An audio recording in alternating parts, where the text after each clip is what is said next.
This is 700 points worth of glorious Dark Angels. I'm going to show you what units are new and 3 reasons why I chose them.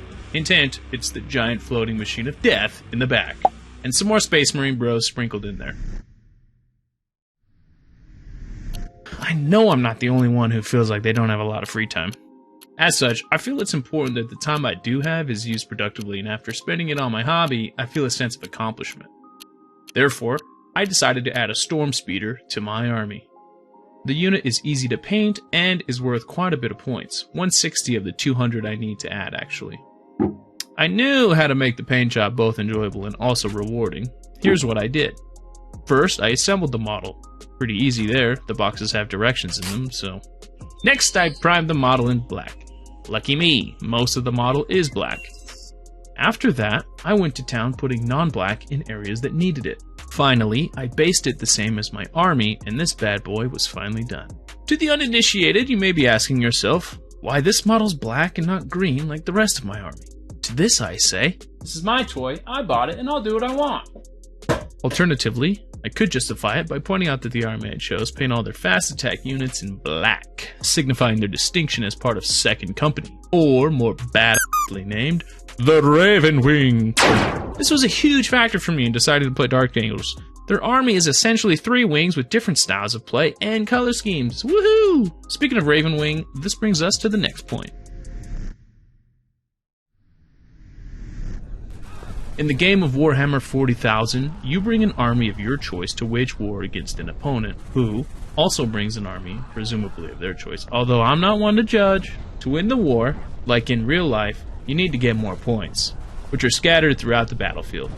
From my first battle, of which I was demolished, so bad in fact, I'd like to show you the kill count of each army.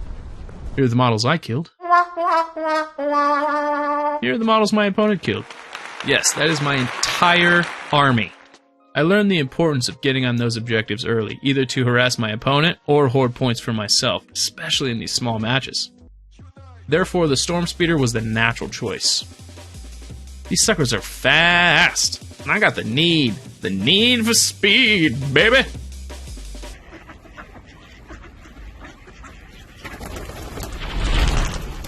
I picked the anti-armor weapons, mostly to shore up our defenses against tough threats, ones like this big dude here on the left.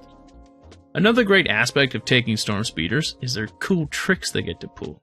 The Dark Angels fast attack units get the ability Jink, which provides added survivability because their pilots can do cool tricks in their fast vehicles, I guess, like flips and stuff. It'd be pretty cool to see, I bet.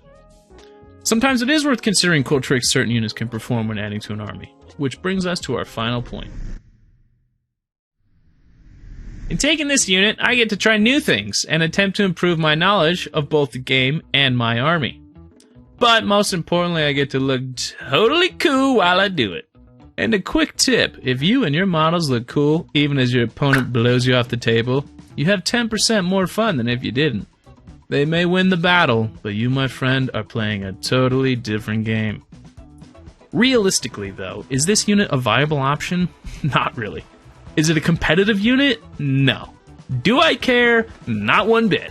Remember, full battles with 2,000 point armies average like 3 hours. And if by the end all I care about is whether I won or not, maybe I'm approaching this hobby for the wrong reasons. Well, that's all I have for you guys now. Stay tuned to find out how well that Storm Speeder does in the league. If you want to find out how it all started, you can check this video out here. And once the next report comes out, it's going to be right over here. Come here, duckies. I gotta run through you. Come here. Come on.